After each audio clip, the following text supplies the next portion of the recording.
వృశ్చిక రాశి వారు ఈ ఏప్రిల్ 16, 17, 18వ తేదీలో వినబోయేటువంటి ఆ శుభవార్తలేమిటి, అలాగే ఏ దేవతారాధన చేయడం వల్ల ప్రతికూలమైనటువంటి రోజును అనుకూలంగా మార్చుకోవచ్చు అనేటువంటి పూర్తి అంశాల గురించి మనం ఈ వీడియోలో తెలుసుకోబోతున్నాం. వృశ్చిక రాశి వారు మొట్టమొదటిసారిగా మన ఛానల్ని చూసినట్లయితే ఛానల్ని సబ్స్క్రైబ్ చేసుకొని వీడియో నచ్చినట్లయితే లైక్ చేయడం మాత్రం మర్చిపోద్దండి. ఇంకా కామెంట్ బాక్స్లో ప్రతి ఒక్కరు కూడా ఓం నమ శివాయ అని కామెంట్ అయితే తప్పకుండా రాయండి. ఇక వృశ్చిక రాశి వారి మనస్తత్వాన్ని పరిశీలించినట్లయితే కనుక సహనానికి మారు పేరని చెప్పుకోవచ్చండి. వీరు ఎంత సహనంగా ఉంటారంటే మిగతా రాశులతో పోల్చుకుంటే కనుక వృశ్చిక రాశి వారు చాలా ఓపికగా ఉంటారనమాట. మీరు ఎంత సహనంగా ఉన్నా కానీ, మీరు ఎంత మంచిగా ఉన్నా కానీ మీ పైన ఓర్వలేనటువంటి వారు, మిమ్మల్ని చూసి అసూయ పడేవారు చాలామంది ఉంటారండి. అంటే ఆ శత్రువులు మీ చుట్టే తిరుగుతూ ఉంటారనమాట. చాలా తెలివిగా మిమ్మల్ని ఎప్పుడెప్పుడు అణిచివేయాలని ఎదురు చూస్తూ ఉంటారు.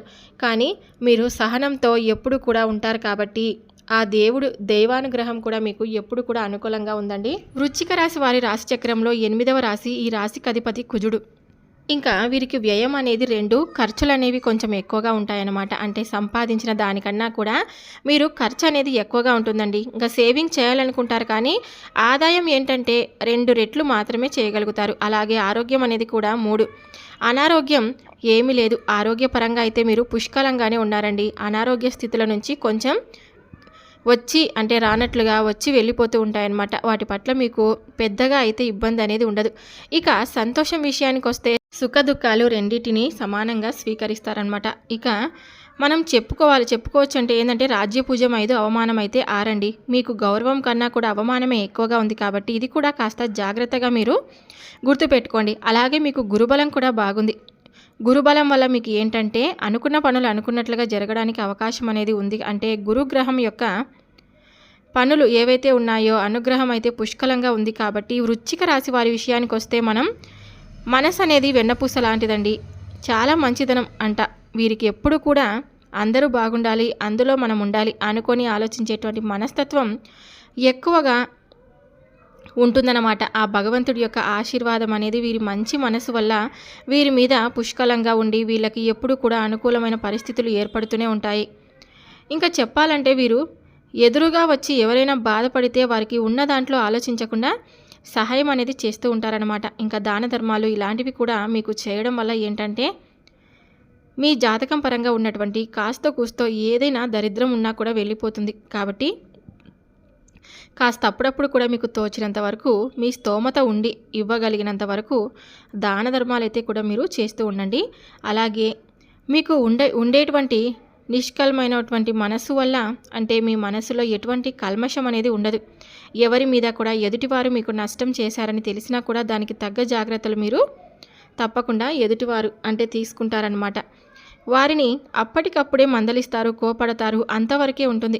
తర్వాత వచ్చేటువంటి వారి మీద మీరు మనసులో ఒక కుట్ర పెట్టుకోకుండా కల్మషాలు ఏదైనా నష్టం చేద్దామన్న ఆలోచనలు ఈ రాశి వారికి ఉండవన్నమాట. అంటే వారి మనసు ఉన్నదేదో గబగబా అనేస్తారు. కానీ తర్వాత దాన్ని మనసులో పెట్టుకొని పగ తీర్చుకుందామనే ఆలోచన వీరికి వ్యక్తుల వారికి ఉండదన్నమాట. ఇంకా వీరికి కోపం వచ్చినప్పుడు మాత్రం వీరిని ఆపడం అనేది ఎవరి తరం కూడా కాదండి. కానీ జాగ్రత్తగా ఉండాలి మీరు. ఎందుకంటే ఆ కోపం ఎదుటివారి నుంచి చూసినప్పుడు మీరు మనసులో ఏం పెట్టుకోరు. మీ కళ్ళ కపటం లేకుండా చేస్తున్నారనే బాగానే ఉంటుంది. అప్పటికప్పుడే ఆగిపోతుంది. అంతటితోటి కానీ ఎదుటివారి దగ్గర అయిపోతుందా? అయిపోదు. ఈ రేంజ్లో మిమ్మల్ని అరుస్తారా? మేము ఎంత మహాపాపం చేశామని చెప్పి మిమ్మల్ని ఎంతోమంది అవమానించారు. ఇంకా ఎంత కోపడి ఏం చేస్తున్నారు అని చెప్పేసి వారు మిమ్మల్ని దెబ్బ తీసేటువంటి ప్రమాదం అనేది కూడా ఉంది. కాబట్టి జాగ్రత్తగా ఉండండి. అది ఇప్పుడు కుటుంబ సభ్యులైనా సరే ఒకసారి భార్య భర్తలు అంటే అరుచుకుంటూ ఉంటారు కదా, ఎప్పుడు ఉండే పరిస్థితులే ఉంటూ ఉంటాయి. ఎందుకంటే వారి కోణంలో నుంచి చూస్తే వాళ్ళు కరెక్ట్ మీకు అని, లేదా వాళ్ళ పిల్లలే కరెక్ట్ అని ఇంకొకసారి అనిపిస్తుంది. గట్టిగా మందలించారని అనుకోండి, వాళ్ళు మీ మీద పగ పెంచుకుంటారు. మీ పిల్లలు అవ్వచ్చు, మీ పిల్లలైనా సరే మా నాన్నని ఒక రకంగా అడుస్తున్నాడు, ఎంత అవమానిస్తున్నాడు, లేకపోతే మమ్మల్ని అని చెప్పేసి ఏంటంటే బాగా మనసులో పెట్టేసుకుంటారనమాట. వాళ్ళు బాగా మనసులో పెట్టేసుకొని రేపటి రోజున మీ వృద్ధాప్యం వచ్చి ఒక వయసు దాటిపోయాక తర్వాత ఇవన్నీ గుర్తుపెట్టుకొని వాళ్ళప్పుడు రివెంజ్ తీర్చుకునేటువంటి అవకాశం అనేది ఉంటుంది. కాబట్టి పిల్లల విషయంలో కొంచెం జాగ్రత్తగా ఉండాలి. కాబట్టి కాస్త కోపాన్ని, ఆవేశాన్ని కంట్రోల్లో పెట్టుకోండి. ఎందుకంటే పరిస్థితుల వలన ఎవరైనా కంట్రోల్ తప్పుతారు.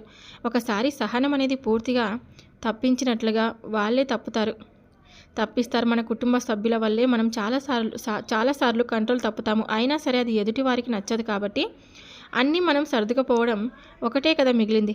కానీ బయటి వాళ్ళ విషయంలో కూడా చాలా వరకు కూడా మీరు జాగ్రత్తగా ఉండాలి మరి. ఎందుకంటే అందరూ మంచి వాళ్ళే, అందరూ మన వాళ్ళే అని ఉద్దేశంతో ఫ్రెండ్స్ కానీ వాళ్ళ ప్రతి విషయాన్ని కూడా మీరు ఏంటంటే షేర్ చేసుకుంటూ ఉంటారు.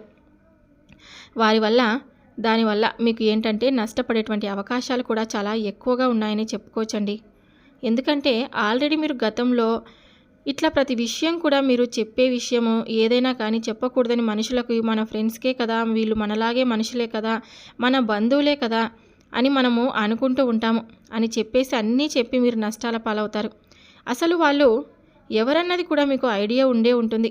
మీరు ఒకసారి ఆలోచించుకోండి. అంటే ఎవరి పట్ల మీరు బాధపడి ఉన్నారో, అన్నీ కడుపులో మాటలు చెప్పుకొని ఎవరి వల్ల మీరు బాధపడి ఉంటున్నారో ఒక్కసారి మీరు అర్థం చేసుకొని దానికి కాస్త దూరంగా ఉండండి. జనానికి కలిసిపోయే రోజులు కాదండి ఇవి. జనంతో దూరంగా ఉంటేనే మనకు మర్యాద. ఈ రోజుల్లో దూరంగా ఉంటేనే మనకు మంచిది. ఎందుకంటే మీకు అవమానం అనేది చాలా ఘోరంగా ఉంది. ఇంకా రాజ్యపూజ్యం, అవమానం ఎక్కువగా ఉన్నాయి. ఎంత రాజ్యపూజ్యం వస్తుందో అంతకంటే ఎక్కువ అవమానం వస్తుంది. కాబట్టి అవమానం పడేటువంటి స్థితిగ్రహం అనేది ఎక్కువగా మీకుంది. కాబట్టి మీరు జనంతో ఎక్కువగా ఉండొద్దు. జనంతో తక్కువగా మాట్లాడండి. అవసరమైనంత వరకే మాట్లాడండి.